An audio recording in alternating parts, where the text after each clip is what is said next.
Assalamualaikum dan salam sejahtera kepada semua panel. Saya Anis Nur Aina binti Mazman. Saya dari kos Baca Bandar dan Wilayah. Pada hari ini saya akan membentangkan kajian saya bertajuk Implikasi Perintah Kawalan Pergerakan PKP terhadap Kesihatan Mental Masyarakat Luar Bandar Dimukim Hulu Bernat Keluang. Kenapa saya memilih kajian ini sebagai kajian saya adalah pada masa kini kita dilanda COVID-19 yang telah menyerang seluruh dunia pada Disember 2019 dan sehingga kini dan telah menyebabkan impak terhadap kesihatan mental. Kawasan kerja saya terletak di Kampung Datuk Ibrahim Majid, Mukim Hulu Bernat, Simpang Renggam. Saya memilih kampung tersebut adalah kawasan yang merupakan lokasi pertama yang dikenakan Perintah Kawalan Pergerakan diperketatkan. Seramai 2,599 penduduk tempatan yang telah dikenakan PKPD kerana terdapat 61 kes positif telah dikesan di kawasan kajian. Terdapat beberapa masalah yang telah dikenal pasti di dalam kajian ini seperti penularan wabak COVID-19 yang telah memberi kesan psikologik kepada manusia.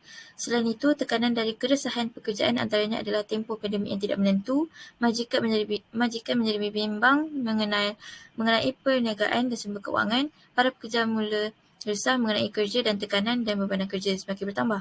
Seterusnya, PKP juga memberi kesan terhadap masyarakat terutamanya golongan miskin B40 seperti hilang pekerjaan. Aspek keuangan juga merupakan salah satu punca yang menyebabkan tekanan hidup dan masalah mental kepada seseorang yang mempunyai tanggungan yang besar.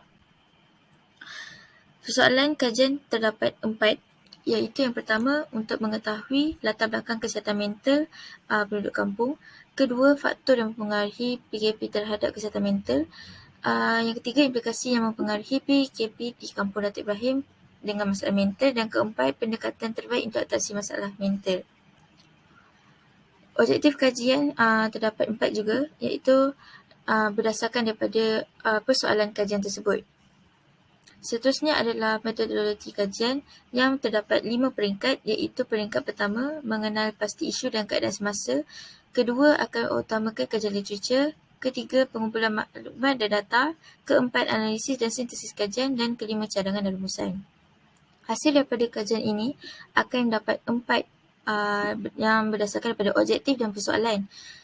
Iaitu yang pertama mengenal pasti dari segi pekerjaan, iaitu sosioekonomi kampung tersebut. Kedua adalah mengkaji faktor yang mempengaruhi masalah kesihatan mental.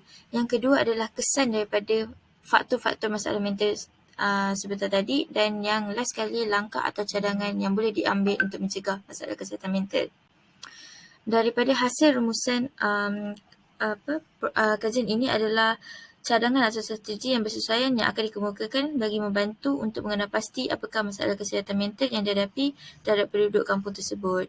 Sekian sahaja daripada saya. Terima kasih.